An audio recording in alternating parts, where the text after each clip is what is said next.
Hello friends, कैसे हो आप लोग। उम्मीद करता हूँ सब बढ़िया होंगे। तो जो लोग हमारे साथ जुड़े हुए हैं उनको पता होगा, हमने लास्ट क्लास में कवर किया है वैद्युत विभवांतर और बिंदु आवेश के कारण विभव। देखिए, बिंदु आवेश के कारण विभव क्या होता है ये हमने कवर किया है लास्ट वीडियो में। के क्यू अपॉन आर कितना होता है, वी बराबर के क्यू अपॉन आर। यानी अगर एक हमारे पास बिंदु आवेश हो, एक आवेश हो, तो उससे कुछ दूरी पर जो विभव होता है वो कितना होता है हमारे पास, v बराबर के क्यू अपॉन आर। ये हमने लास्ट वीडियो में कवर किया है, लास्ट क्लास रही है हमारी इसकी। आज की जो क्लास होने वाली है, आज की क्लास होने वाली है वैद्युत द्विध्रुव की अक्षीय स्थिति में वैद्युत विभव। जो आज की वीडियो होने वाली है हमारी, होने वाली है वैद्युत द्विध्रुव की अक्षीय स्थिति में विभव। वैद्युत द्विध्रुव के अक्षीय स्थिति में विभव, ये आज का हमारा टॉपिक है। तो जिसने हमारा फर्स्ट चैप्टर पढ़ा है उसको पता होगा कि वैद्युत द्विध्रुव क्या होता है। सबसे पहले इसमें क्या पता होना चाहिए हमें कि वैद्युत द्विध्रुव क्या होता है। जिसको नहीं पता है उसकी प्लेलिस्ट की लिंक डिस्क्रिप्शन बॉक्स में डाल दूंगा मैं, वहां से देखना है आपको। वैद्युत द्विध्रुव जब तक आपको नहीं पता होगा तो इस टॉपिक को आप थोड़ा बहुत ज्यादा कम समझोगे, ठीक है। इसलिए पहले आपको क्या पता होना चाहिए, वैद्युत द्विध्रुव के बारे में। जानिए द्विध्रुव क्या होता है, एक बार मैं समझा देता हूँ। इसमें दो ध्रुव होते हैं, जिसमें एक माइनस का आवेश होता है और एक प्लस का आवेश होता है। और दोनों आवेश क्या होते हैं, बराबर। और इनके बीच की दूरी जो होती है वो होती है 12। 12 होने का मतलब इधर की दूरी l और इधर की दूरी भी कितनी होती है l। तो ये होता है हमारा वैद्युत द्विध्रुव। तो वैद्युत द्विध्रुव के अक्षीय स्थिति में हमें निकालना है विभव। और जिसको अक्षीय स्थिति नहीं पता, आप जानिए अक्षीय स्थिति क्या होती है।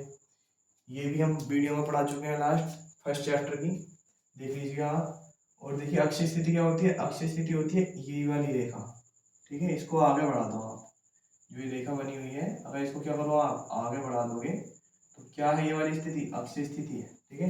ये वाली लाइन, और इसको ऐसे करके खींचोगे तो ये क्या बनेगी, निरक्षीय स्थिति। फिलहाल हम पढ़ रहे हैं अक्षीय स्थिति। तो अक्षीय स्थिति में क्या होता है, किसी भी जगह पर आप क्या मानते हो, एक बिंदु, ठीक है। और जहां पर क्या निकालना होता है आपको, विभव। मान लिया हमने ये कोई बिंदु है, इस पर क्या निकालना है, v का मान। क्लियर है इतनी बात। तो देखिए यहाँ से क्या करते हैं हम, सबसे पहले इस बीच वाले से इस बिंदु तक की दूरी को मानते हैं। हमने मान लिया स्मॉल r, क्या मानते हैं इसको, r। बीच से क्यों मानते हैं, क्योंकि प्लस से नापोगे तो माइनस वाला दिक्कत में आएगा कि वो कहेगा मुझसे क्यों नहीं नापी। और माइनस वाले से नापोगे तो प्लस वाला, इसलिए हम क्या करते हैं, ना ही माइनस वाले से नापते हैं और ना ही प्लस वाले से नापते हैं। कहाँ से नापते हैं दूरी को, बीच से नापते हैं, इस पॉइंट से। द्विध्रुव के कहाँ से नापते हैं, बीच वाले पॉइंट से, ठीक है। तो द्विध्रुव के बीच वाले पॉइंट से क्या मापी हमने, दूरी मापी है एल। एल आधी आधी दूरी होती है, यहाँ से यहाँ तक की दूरी हमने क्या मान ली, आर। अब देखिए यहाँ पर हमें क्या निकालना है, v का मान।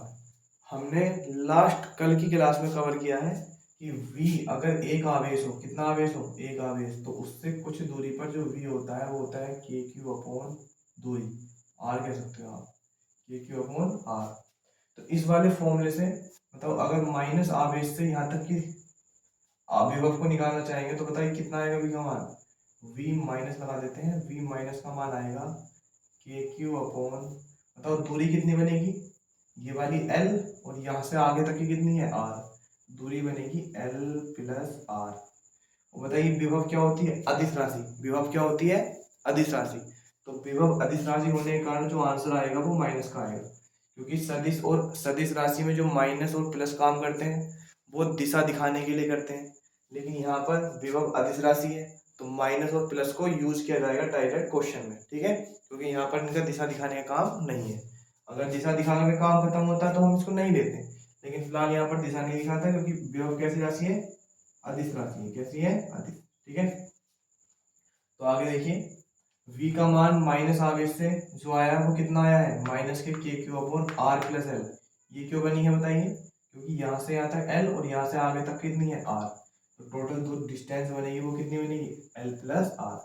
अब देखिए v प्लस वाले से कितना आंसर आएगा, प्लस का के क्यू अपॉन मतलब ये प्लस वाले से यहाँ से टोटल दूरी r है, अगर r में से ये वाली दूरी यानी कि ये वाली दूरी माइनस कर दें तो कहाँ से बचेगी दूरी, प्लस से। तो यहाँ की दूरी कितनी आएगी, r माइनस एल, कितनी आएगी, r माइनस एल। ठीक है, प्लस वाले आवेश से जो दूरी आएगी वो थोड़ी कम करने के बाद आएगी, कम करने का मतलब एल को घटाकर, और जो माइनस वाले से दूरी आएगी वो एल को थोड़ा सा जोड़कर, यानी एल प्लस आर आएगी। क्लियर है। तो ये जो दोनों इक्वेशन बनी है, इन दोनों इक्वेशन को हमें क्या करना है, टोटल करना है। क्या करना है, टोटल। तो बताइए इन दोनों इक्वेशन को जोड़ दें आपस में। ठीक, तो K Q upon R minus L, इसमें माइनस का जोड़ देते हैं कितना, K Q upon R plus L. ये दोनों इक्वेशन को क्या कर दिया हमने, इनका टोटल कर दिया। क्या कर दिया हमने, इनका टोटल यानी कुल कर दिया, क्योंकि हमें कुल निकालना है। माइनस आवेश और प्लस आवेश मिलकर क्या बनाते हैं, द्विध्रुव, और द्विध्रुव से निकालना है हमें, इसलिए अलग अलग निकालने के बाद, अलग अलग निकालने के बाद इनका क्या कर दिया हमने, टोटल। क्या कर दिया है, टोटल। तो देखिए इसको आगे बढ़ा देंगे हम, कैलकुलेशन करने के बाद आंसर आ जाएगा। आगे बढ़ाए, देखिए यहाँ से देखिए, बताइए नीचे एलसीएम कितना आएगा, आर माइनस एल और आर प्लस एल, ये आएगा एलसीएम। ठीक है, क्रॉस मल्टीप्लाई कर देंगे तो ये इधर करेगा, पहले के क्यू को कॉमन ले लेंगे, तो के क्यू बाहर आ गया, मल्टीप्लाई करने के बाद क्या बनेगा, आर प्लस एल माइनस इधर क्या बनेगा, आर माइनस का हो जाएगा, एल प्लस का हो जाएगा, बीच वाले माइनस की वजह से चेंज हो जाएगा। एल से नहीं, आर से आर कटेगा, एल एल कितने एल हो गए, 2l।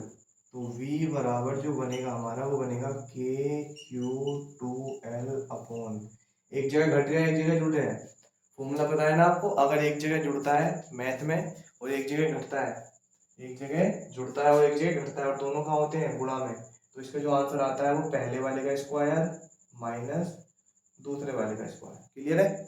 देखिए इसको आगे बढ़ा लेते हैं थोड़ा सा, Q2L ये क्या बनाते हैं बताइए, इसको नहीं पता वो बता दें, इसको बनाते हैं वैद्युत द्विध्रुव आघूर्ण, इसको शॉर्ट में बोलते हैं पी। क्या बोलते हैं, वैद्युत द्विध्रुव आघूर्ण। क्या होता है ये, वैद्युत द्विध्रुव आघूर्ण। ठीक है, जिसको ये नहीं पता तो इसका लिंक भी डिस्क्रिप्शन बॉक्स में डाल दूंगा, वहां से देख लीजिए आप। फर्स्ट चैप्टर के सारे टॉपिकों को यूज करके, जो चैप्टर के टॉपिक हम फर्स्ट चैप्टर में पढ़े हैं उन सभी टॉपिक का क्या कर रहे हैं हम यहाँ पर यूज करके, क्या कर रहे हैं, विभव के अक्षय स्थिति में निकाल रहे हैं वैद्युत विभव। सेम टॉपिक है, सेम काम हो रहे हैं जैसा हमने फर्स्ट चैप्टर में करा था।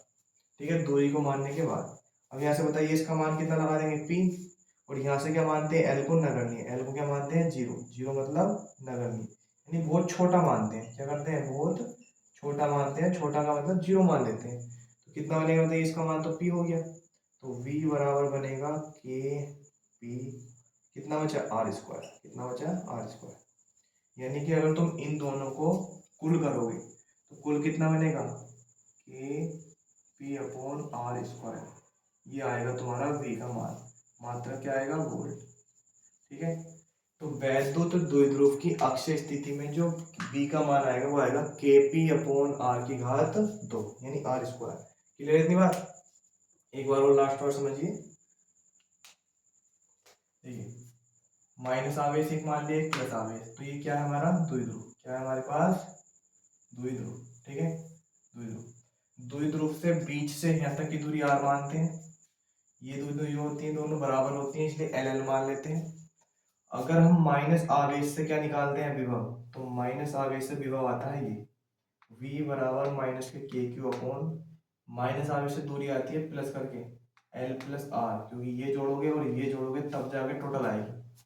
सेम ऐसी प्लस के कारण v बराबर क्या आएगा, के क्यू अपॉन, प्लस में कम दूरी करनी पड़ेगी, कुछ दूरी क्या करनी पड़ेगी, r में से कम, यहाँ से आगे की जो दूरी है वो r में से कम करनी पड़ेगी, वो कितनी है, l, इसलिए जो प्लस से विभव आएगा वो आएगा K Q upon R minus L. दोनों विभव का क्या करना होगा हमें, कुल, तो दोनों विभव का कुल करने के लिए क्या कर देंगे, पहले वाले में दूसरे वाले को जोड़ देंगे, तो इस वाले में हमने क्या किया, इस वाले को जोड़ दिया, या ऊपर वाले में नीचे वाले को जोड़ दो, तो एक माइनस का है इसलिए यहाँ पर बीच में क्या आएगा, माइनस। थोड़ा कैलकुलेशन करने के बाद एलसीएम लेंगे नीचे वालों का और क्रॉस मल्टीप्लाई करने के बाद आर से आर कट जाएगा, के क्यू 2l बनेगा, और के क्यू 2l जो होता है वो हमारा पी होता है, द्विध्रुव आघूर्ण क्या होता है, ये आघूर्ण, जिसको शॉर्ट में पी बोल देते हैं। इसलिए ऊपर बनेगा के पी और नीचे एल को 0 मान लोगे तो कितना बनेगा, आर स्क्वायर। तो जो वी का फॉर्मूला बनता है, यानी इन दोनों को कुल करने के बाद फॉर्मूला बनता है, वो बनता है के पी अपॉन आर की घात 2 वोल्ट। तो ये था हमारा द्विध्रुव के अक्ष की स्थिति में वैद्युत विभव। आज का जो टॉपिक था हमारा द्विध्रुव के अक्ष की स्थिति में वैद्युत विभव, कितना आया, V बराबर के पी अपॉन आर की घात 2 वोल्ट। ठीक है, इंपॉर्टेंट टॉपिक है, और निरक्षीय स्थिति का टॉपिक इंपॉर्टेंट है क्योंकि, लेकिन वहां से 1-2 नंबर में क्वेश्चन बन जाता है, क्योंकि वहां पर जो आंसर आता है हमारा 0 आता है। ठीक है, वो उसको हम नेक्स्ट वीडियो में डिस्क्राइब करेंगे। फिलहाल आपके लिए आज का टॉपिक है, जिसको समझ में नहीं आया वो एक बार और वीडियो को रिवाइंड करना है, फिर देखना है, आपको समझ में आ जाएगा। ठीक है, तो नेक्स्ट वीडियो में हम जानेंगे निरक्षीय स्थिति में वैद्युत विभव। ठीक है, तब तक के लिए जय हिंद।